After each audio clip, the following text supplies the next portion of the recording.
আসসালামু আলাইকুম। আপনারা অনেকেই আমাকে একটি প্রশ্ন করে থাকেন, আর সেই প্রশ্নটি হচ্ছে আল্লাহ তাআলা কি এমন কিছু বানাতে পারবে যে জিনিসটা বানানোর পর আল্লাহ তাআলা সেটাকে নিজেই তুলতে পারবেন না? বেসিক্যালি এই প্রশ্নটার উত্তর আমি যদি বলে দেই হ্যাঁ আল্লাহ তাআলা এমন কিছু বানাতে সক্ষম, তখন সেই আপনি আমাকে আবার প্রশ্ন করবেন তাহলে এ কেমন আল্লাহ যে একটি জিনিস বানিয়েছে কিন্তু সেটাকে তুলতেই পারে না? এখানে তো স্রষ্টার শক্তি তাহলে সীমাবদ্ধ।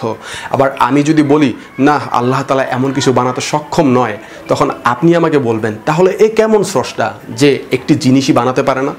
বেসিক্যালি আপনার যে প্রশ্নটি, এই প্রশ্নটি হচ্ছে এই জন্য করা যে আপনি সৃষ্টিকর্তাকে ভুল প্রমাণ করতে চান, আপনি সৃষ্টিকর্তাকে অবিশ্বাস করেন। ধরুন একটি উদাহরণ দেই, আমার যে চোখ রয়েছে আমি এই চোখ দিয়ে সব কিছু দেখি। এখন আপনি যদি আমাকে প্রশ্ন করেন যে ভাই আপনি চোখ দিয়ে কেমন করে কথা শুনেন, তাহলে এটা কোনো প্রশ্ন হলো?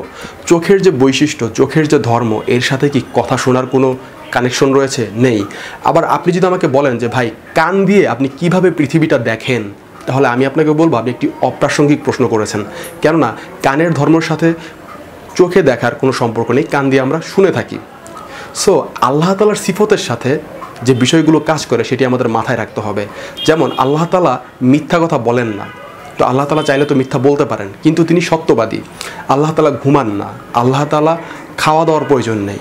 এগুলো যেমন আল্লাহ তাআলার সিফত, অর্থাৎ আল্লাহ তাআলার সিফতের সাথে ঘুম, খাওয়া দাওয়া, তারপর হচ্ছে মিথ্যা কথা বলা, এগুলোর কোনো সম্পর্ক নেই। আল্লাহ তাআলা চাইলে পারেন, কিন্তু এগুলো আল্লাহর সিফতের অন্তর্ভুক্ত না।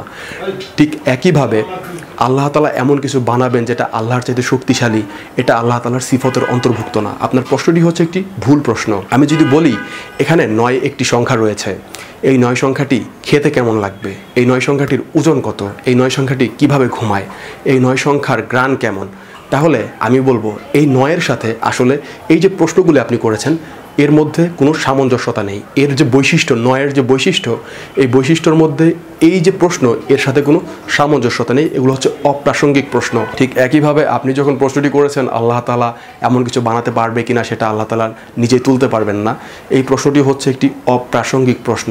বেসিক্যালি আল্লাহ হচ্ছে সর্বোচ্চ, তিনি কখনোই এমন কিছু বানাবেন না যেটা তার চেয়ে উপরে চলে যাবে। কেননা আল্লাহ তাআলাই হচ্ছে অসীম, এবং আল্লাহ তাআলা যদি এমন কিছু বানায় তখন সেটা তো আল্লাহর চাইতে শক্তিশালী হয়ে যাবে। এবং আল্লাহ তাআলা বলতেছেন যে আল্লাহ তাআলা সব কিছুর উপরে প্রভুত্ব করেন, ওয়াল্লাহু আলা কুল্লি শাইইন কাদির।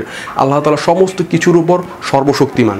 তাহলে আল্লাহ তাআলার সিফতের মধ্যে এমন কিছু নেই যে আল্লাহ তাআলা এমন কিছু বানাবেন। আশা করি বিষয়টা বুঝতে পেরেছেন। আমাকে অনেকে এই প্রশ্নটা করে, আসলে এই প্রশ্নটাই হচ্ছে একটা ডাবল স্ট্যান্ডার্ড প্রশ্ন। এই প্রশ্নটি যারা করে থাকে তারা হচ্ছে সৃষ্টিকর্তাকে অস্বীকার করার জন্যই করে থাকে। ঠিক যেমন চোখের ধর্মের সাথে কথা শোনা, কানের ধর্মের সাথে কোনো কিছু দেখার কোনো সম্পর্ক নেই, ঠিক একইভাবে আল্লাহ তাআলার সিফতের সাথে এমন কিছু নেই যে আল্লাহ তাআলা এমন কিছু বানাবেন যেটা আল্লাহ তাআলা তুলতে পারবেন না। আজকের ভিডিও এই পর্যন্তই বন্ধুরা। আর আপনাদের কি কি প্রশ্ন আছে সেই প্রশ্নগুলো অবশ্যই করবেন। আশা করি ইনশাল্লাহ আস্তে আস্তে সবগুলো প্রশ্নের জবাব দেওয়া হবে। বিদায় নিচ্ছি বন্ধুরা। আসসালামু আলাইকুম ওয়া রাহমাতুল্লাহি ওয়া বারাকাতুহু।